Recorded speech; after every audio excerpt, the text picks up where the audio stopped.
niya na tiyempoan ko, pareho silang mumurahan. Green juice. Kaya tumatanda. Oo, ibig sabihin, yung ulam na Oo. baka hanggang gabi pa. Isa. Wala na, pinukulang na. Paano nga? Ano Papakain daw pa ng nangyari, kusinang- Papa? Oo. Sabi ko nga, pwede namang magbigay. Wala namang problema eh.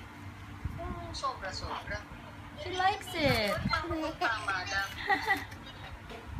Eh, tapos pag pupunta pa dyan si Kuya Dennis, binibigyan pa niya ng ano.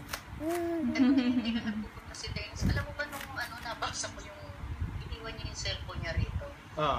Nung dumating ako, Sarap. kape wala na. Dadalawang peraso na lang pa.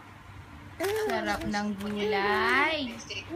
Kape ba naman? Apple, orange, Kay Estela. carrot, Iwan ko rin zucchini, yung mga talbos ng kamote. naka mga kape galing Singapore. Diyos ko, ano ba yan? Alam mo kung iniisip ko kung sino Estela yung pinag-iwanan niya. Sabi, kunin mo doon na kay Estela. Ito nagustuhan. Kakakulit Tumatawa sa pa. kanto eh. Yung Estela rito sa kanto, gumagawa ng mga yun. Oo. Kandado niya na din yung mga ano, yung cabinet dyan. Di ba nagkakandado? Di ba siya nagkakandado siya ng mga ano, ng mga cabinet? Oo. Saka lang, baby. Paubos na ba? Naubos.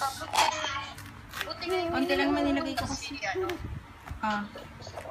buti nga hindi na pupunta si Dennis.